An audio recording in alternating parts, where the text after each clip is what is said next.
Billah min shaitan rajim. Bismillah ar-Rahman ar-Rahim. From the Surah Al-Saidi.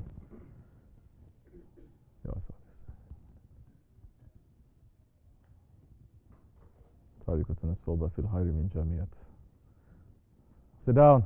No food now. Now is Sohbet time. Has to come. Later you can sit and you can have something. Now, it's not every night. There is a night like this that now our spirit is wanting something else that is going to be sent special. You know how to eat special every night. Every day you know how to eat. Breakfast is special, lunch is special, dinner is special. Oh, especially for Americans, they say eggs for dinner, eggs is for breakfast. You know, we come from the East, we put eggs in everything.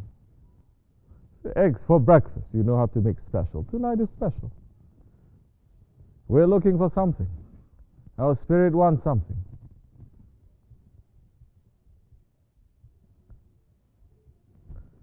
Our tariqat, it is based on association, on sohbet. With a sohbet, you can keep your faith. Without the sohbet these days, you no longer will have the faith that is going to save you. Everyone running to have more knowledge. You're running like shaitans. Shaitan has more knowledge than you or me. All the alims, all the scholars of this world, he has more knowledge than you. He has reached to the paradises.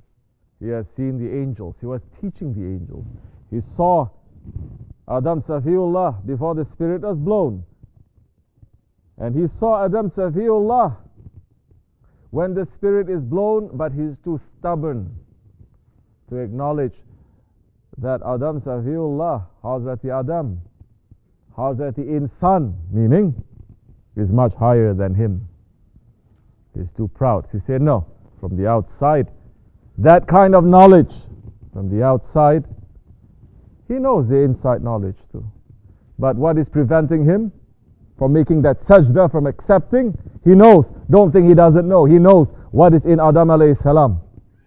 But because of his proudness now, and because of his slickness, he's saying, I made a fire. Anyway, I make sajda only to you, Allah, not to him. Although you tell me to make sajda to him. But to make sajda to Allah is to make sajda to his commands, to his words. If he says make sajda to this stone, you're going to make sajda to this stone or no? We are. You're going to say, what are you saying? Muslims don't make sajda to stones.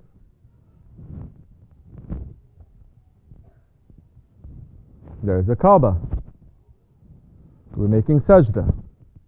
The direction is to the Kaaba. Shaitani people are going to say, we make sajda to a stone.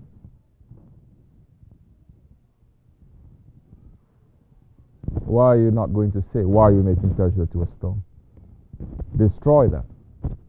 Oh, you cannot. Now you're going to see each other and it's going to be more. You're going to be very hard on your ego. Just as Shaitan was very hard on his ego to say, I'm going to make sajda to Adam alayhi salam. So the sohbet is to find knowledge that is about you, for you, to find your way, safety in walking in that sirat. Because to walk in that sirat, the bridge, you're not going to rely on anything, nothing that time, except for your faith. Where is your faith going to be? Are you going to now risk everything on your faith?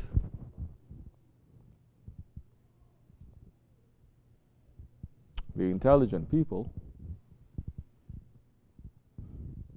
they are not going to depend on their faith.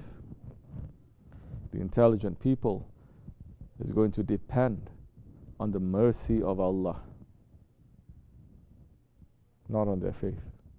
Otherwise, the prophets on the day of judgment, they're going to rely on their faith. But even the prophets on the day of judgment, they're going to rely on the mercy of Allah. And the mercy of Allah is through who? Through his Habib, alayhi salatu wassalam. Through the intercession of his Prophet, alayhi salatu wassalam. So you can depend on that. Don't depend on anything else.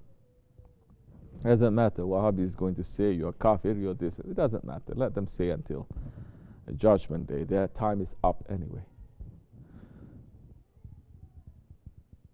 Because they are no better than the prophets.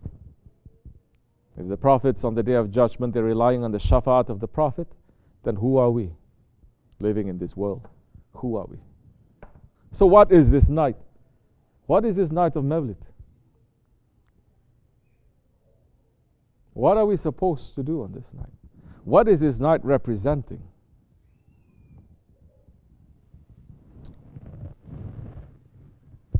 Yes, this night is the birth of the Holy Prophet ﷺ, the jewel of creation. Yes, this night we're not just remembering when this world suddenly found the light. We are trying to pull that light that is happening every year on this night. So what is this night? This is the night of mercy. This is the night where the world found safety. We're saying Shukr Ya Rabbi for the Holy Prophet ﷺ, because if it was not for him, we would not have been created. If it's not for him, our creation will be thrown into non-existence. If it's not for him, what is the use of us living? If it's not for him, what is the use for the rain falling? If it's not for him, what is the use of the wind that is blowing? That's why Sultan Mehmed Fatih Khan is saying, I don't want the rain that falls if it doesn't fall for your love. Sultan Mehmed Fatih, the conqueror of Istanbul, who brought alive the prophecy of the Holy Prophet ﷺ, bringing an end to Roman rule and bringing the whole world now to not just Islam but to tariqat, that now they're discovering he's bringing Islam and tariqat all the way to Indonesia. Sultan Mehmed Fatih, the name is there. He is the one who is opening and he is the one who is victorious. Both, all, everything that is there.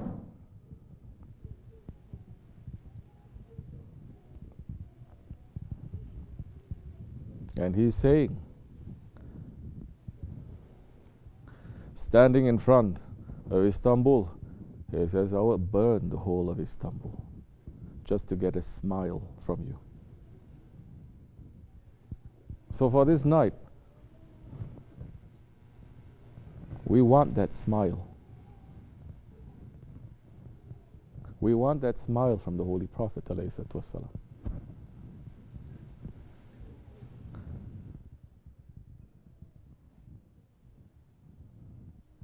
Because this was a night that 1400 years ago, it was a fulfillment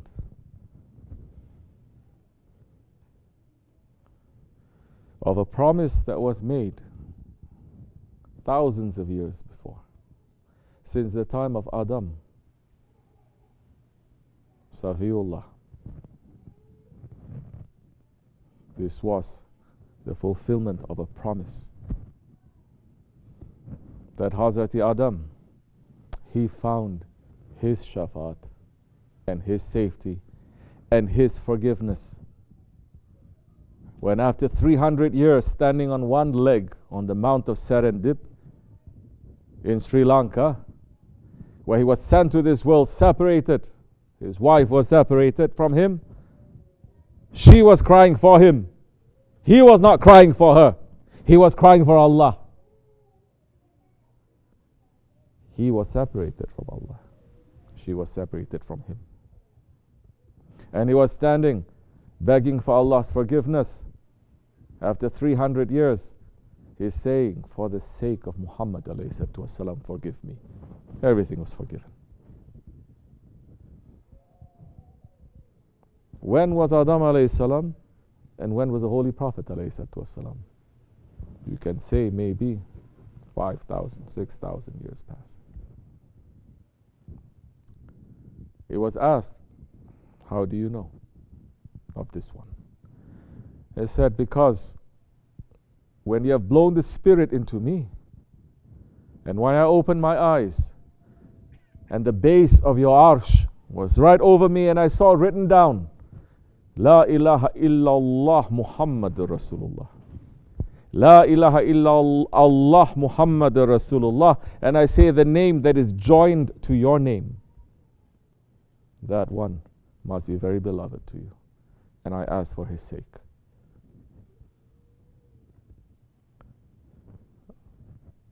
When the Holy Prophet ﷺ was born,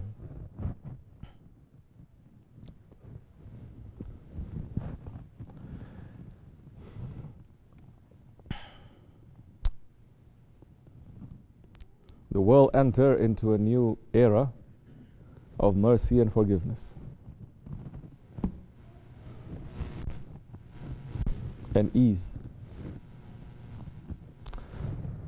For 40 days, the shaitan was locked up. He was not wandering around.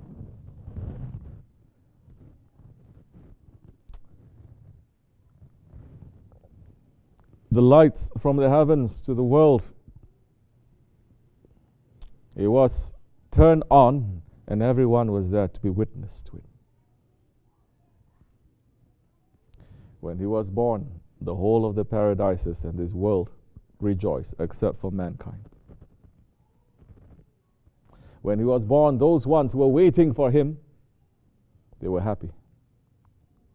Those ones who were waiting for him to receive him, they were happy.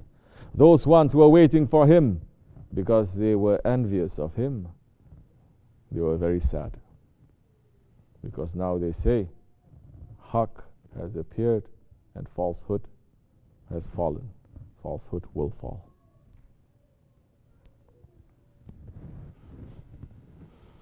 One of the companions of the Holy Prophet ﷺ, Abdullah ibn Salam, he was from the Ahlul Kitab. He said, at that time of the Prophet's birth, I was with this one other person, a rabbi, the Bani Israel, and he was looking very agitated. He was kept looking out to the skies, seeing and coming back, seeing and coming back. And I asked him, and he said, tonight, that one is born. That last one, by the stars that we are seeing, he is born. That one that has a name in the Tawrat Sharif. And he went inside and he saw in a special room, the 70 candles were lit for him. They were waiting. And some, they were very happy from mankind. Some, they were very happy before the ego were tricking them. Some, before the ego was tested to celebrate the birth of the Prophet ﷺ. Who was it? His uncle who freed the slave. The father of fire. His name was not Abu Lahab that time. He had a different name. He was the uncle of the Prophet ﷺ. He was so happy when the Holy Prophet ﷺ was born, because he heard so many strange sounds and he smelled so many wonderful smells coming on that night. Because the Kaaba itself cracked in two. There was a light that was coming. There was a sound that was coming. And he's asking his slave, he says, what is so special about tonight? He says, oh, don't you know? You have a new nephew. His name is Muhammad ﷺ. He was so happy. He says, go. He says, give them my congratulations and I free you. Because you brought me the news, I will free you. You go and you become the first one to give milk to that one. That was before Al-Musadiyah.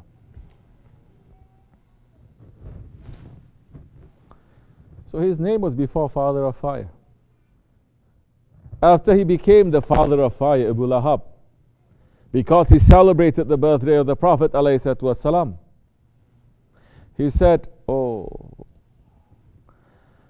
if I'd only listened to my nephew who was the most beautiful, the most perfect one, the most blessed one that Allah has ever created, I would not be in the hellfire now, because I was his enemy for all of his life. But two things happened to me because I celebrated his birthday. Every Monday, it says the punishment of Jahannam was lifted from me.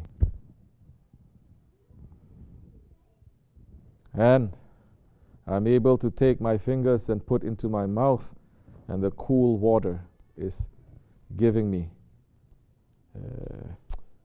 comfort from the punishment that I've been receiving.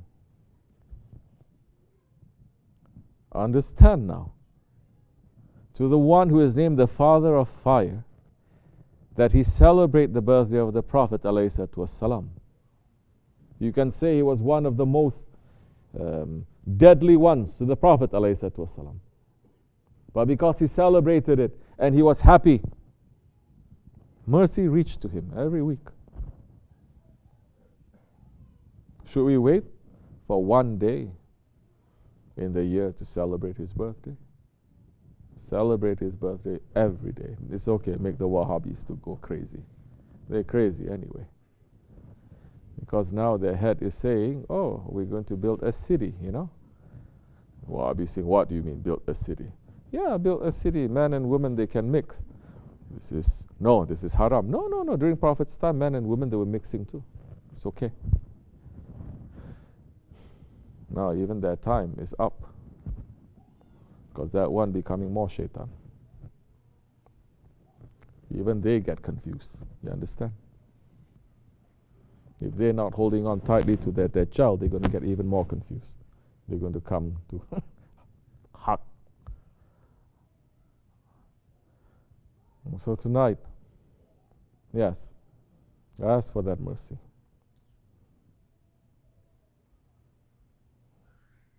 As Holy Prophet ﷺ said, my shafa'at, it is for my nation who have committed the major sins.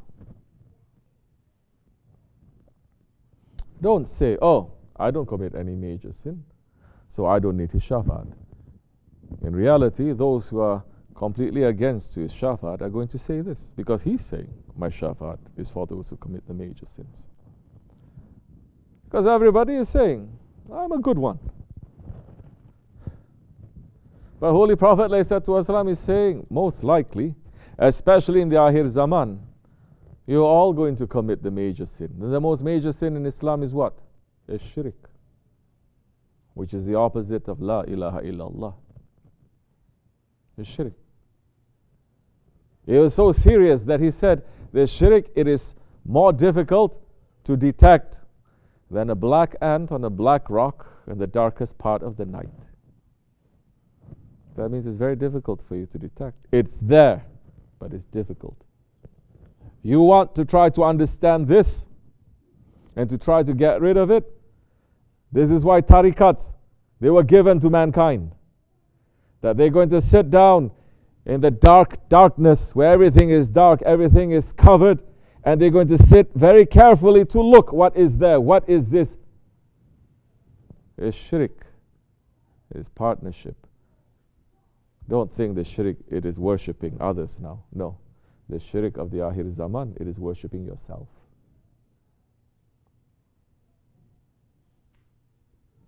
To say, first, step by step, to say, Prophet is just a man, like I'm a man. It's only me and Allah. So you're replacing the kalima to say that you are the one He has appointed, no one else. Then later, the ego may trick you more. The ego may trick you more for you to even think that nothing else is in existence except for you. There is no reality except for your reality. You're already teaching it in schools anyway. Correct or no? Yeah. It's only a matter of time, Muslims who are so jealous of this kind of dirty knowledge, they're going to run after it, saying that, wow, this is something new. Never, you didn't discover it, we discovered it. Now we are very civilized, very modern Muslims. They're foolish ones. All these ideas, they were already looked at, sifted through. Good things they take, and the bad things, they were just thrown to garbage hundreds of years ago. And even the more recent developments in Western, what they call philosophy, the Muslim scholars, real scholars, who are not looking at that and saying, oh, we can also take that. They're real scholars. This is especially in the time of the Ottomans, because the Ottomans were for 600 years bringing mankind, the Muslims, all the way to the 1900s. This is modern era. That our scholars have taken all these things that is sweeping the Europe by storm, philosophies, and then they are looking at it and comparing it and showing how Islam and showing how the Prophet ﷺ is ordering us to believe. This is the night to ask for forgiveness. This is the night to ask for shafaat. So how are you going to ask for forgiveness if you don't know what you have committed? Not only for individuals, but for whole ummah now. This is a very open night. It's a special night for us to ask for help. But help for what? If you're not saying we need help for this, just help like that, nothing specific is going to come. It's just something that is so general because you're not really knowing what you're asking. How many you think? Now, subhanallah, there are so many mawlids all over the world now. It's good, mashallah. But how many mawlids do you think now? East and west, north and south. That millions are celebrating mawlids. How many do you think they're going to raise up their hands and they're going to say, Ya Rabbi, for the sake of your Prophet, bring back the Khalifah? How many you think they're going to say that? Bring back your Sultan. How many are going to say that? Bring back your Sharia. Ooh. Do you think they dare to say that? So they don't know what to ask. And Allah is showing us in the Quran Kareem, when the Bani Israel, they were in a very tough situation. What did they do? They asked Allah for what? For help? No, they asked Allah to send them a prophet. Correct? And when they were in need, they went to their prophet. They didn't go straight to Allah because they're smart, you know.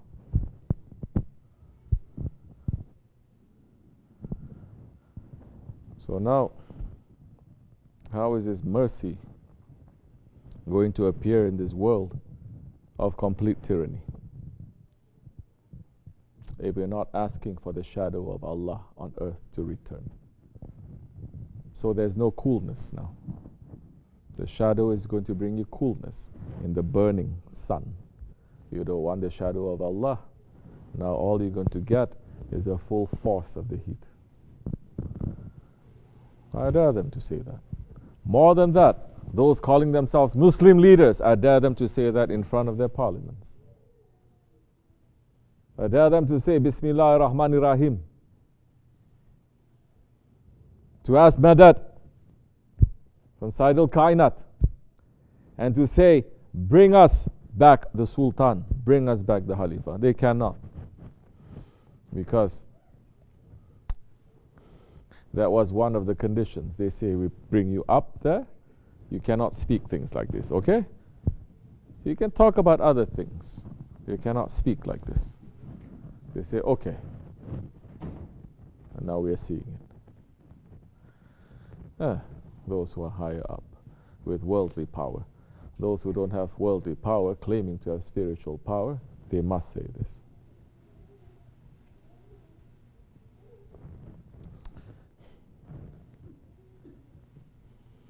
On a night like this, sit down and understand how you need help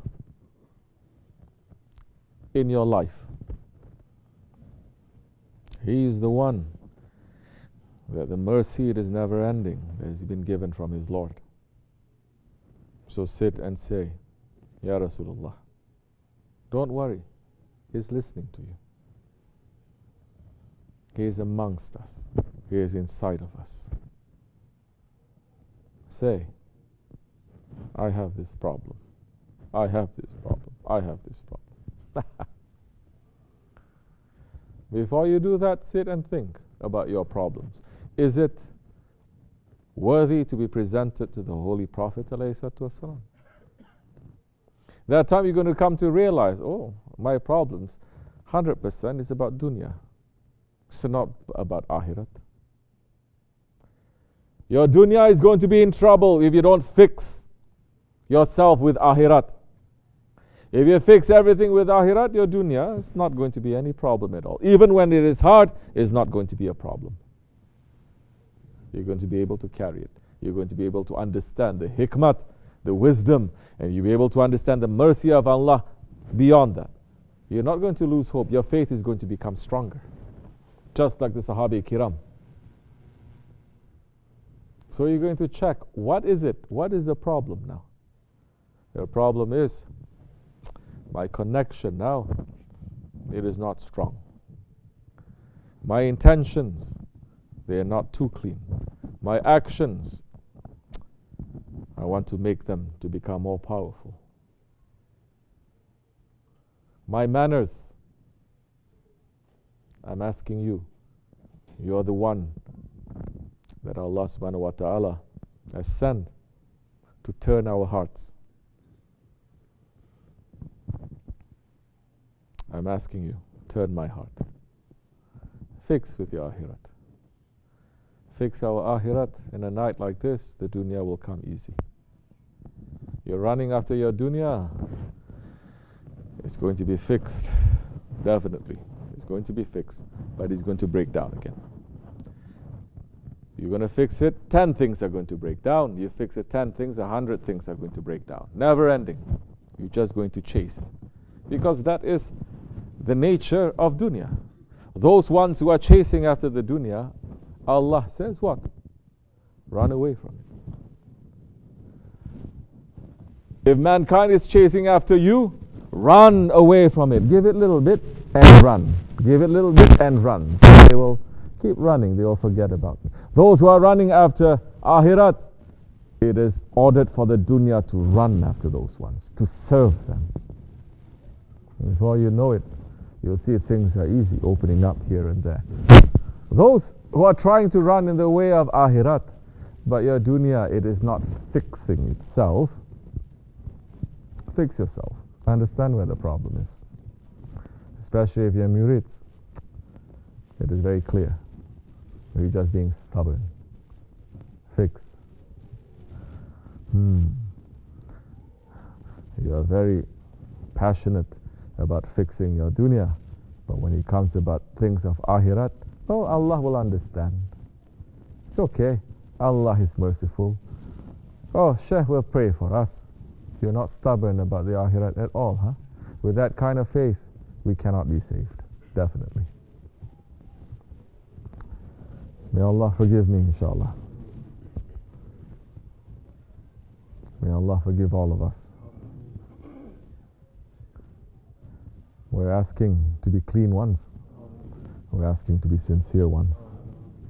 We're asking to be useful in the way of Allah and His Prophet and our Shaykh.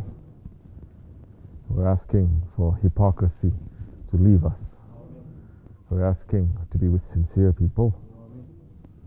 We're asking for strength. We're asking for weakness to leave us. We're asking for us to be refreshed by our religion. And we're asking that all sincere ones come to this way. We're asking for us never to let go of our Shaykh, dunya and akhirah. وَمِنَ اللَّهُ تَوْفِيقٌ حُرْمَةُ الْحَبِيبِ حُرْمَةُ الْفَاتِحَةِ. Ameen. Assalamu alaikum wa rahmatullah. Right. As much is enough, inshallah. Anyone else? Has any questions?